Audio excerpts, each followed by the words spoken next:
Pupunta nga ako sa ilog. Saan kaya ang ilog dito? Ang sarap pa namang maligo. Baka dun banda. Puntahan ko nga. Wish it could be part of your world. Hello, sa wakas, nakita ko na din ang ilog. Excited na akong maligo.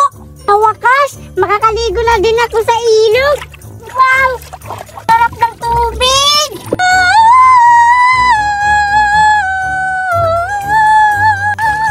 Hala! Sino yung kumakanta? Ang ganda naman ng boses! Nakakaakit! Saan kaya ito banda? Yung kumakanta? Wala dito?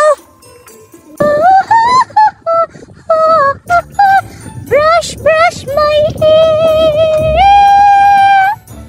Hala, parang siya ata yung kumakanta. Parang may naririnig ako. Sino yung nagsasalita? Ako lang naman yung tao dito. Baka may makakakita sa akin. Baka mahuli pa ako dito sa ilog. Magtago na nga ako.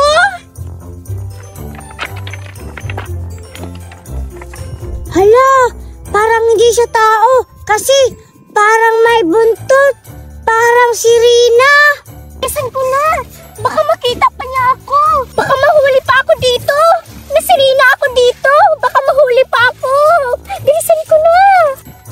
Hala! Sino ka? Hala! Parang tinatawag na ako. Sino ka? Anong ginagawa mo dito sa ilog? Wag po! Huwag niyo ako saktan! Hindi naman kita sasaktan. Nagtatanong lang ako kung sino ka. Hala! Ako po si Jezabel. Hala! Totoo bang Jezabel ka talaga? Oo! Ako si Jezabel. Ako ang nag-iisang sirena dito sa ilog. Hala! Sirena ka?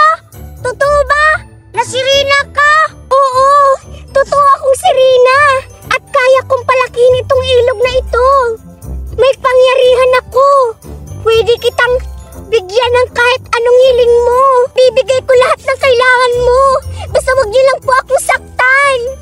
Ngayon lang ako nakakakita ng sirena. Hindi naman kita sasaktan.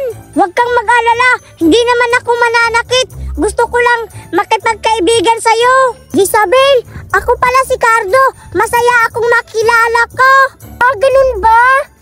Akala ko, uhulihin niyo po ako. Kasi maraming naghahanap kayo ng mga sirena. Mas maganda yan. Para may bagong kaibigan na ako. Cardo pala ang pangalan mo. Mabait ako, Jezabel. Huwag kang mag-alala. Hindi ko sasabihin na sirena ka. Hala, ganun ba? Napakabait niyo naman po, Cardo. Talagang masasaya ako niyan kasi hindi niyo ipagsasabi na isa akong sirena.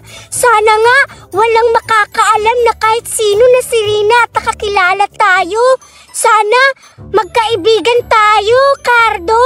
Tago ako sa tubig muna, Cardo. Baka may makakakita sa atin dito na nag-uusap tayo na may kasama kang sirena. Sige, bilisan mo. Oo, bilisan ko, Cardo. Sa wakas, makakalangoy na rin ako dito sa dagat. Ang sarap-sarap. Sana hindi ako mahuli ng mga tao. Kasi kapag nahuli ako nila, talagang mamamatay ako. Ang ganda naman ng buntot mo, Jezabel. Totoo ba to? Siyempre, totoo to. Hala, oo nga, totoo. Tingnan mo. Oh, diba? Jezabel, magano tayo. Tama na! Baka ba, Cardo? Baka malunod ka pa sa dagat. Di naman ako malunod kasi ililigtas mo naman ako. Yes naman, ililigtas kita. Huwag kang mag-alala kasi isa akong sirena. Kahit mamatay ka pa doon sa ilalim ng dagat. Ililigtas kita. Saan ka galing, Jezabel? Bakit napadpad ka dito sa ilog? Nagmula ako sa ilalim ng dagat.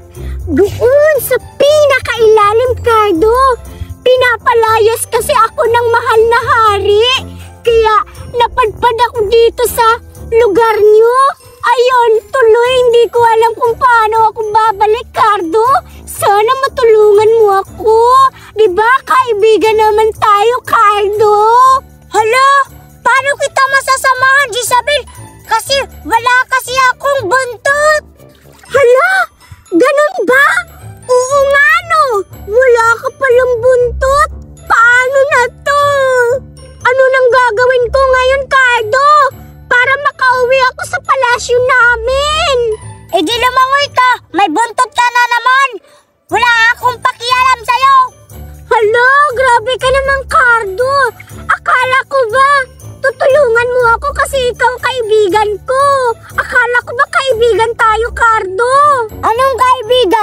Huwag ka magtitiwala basta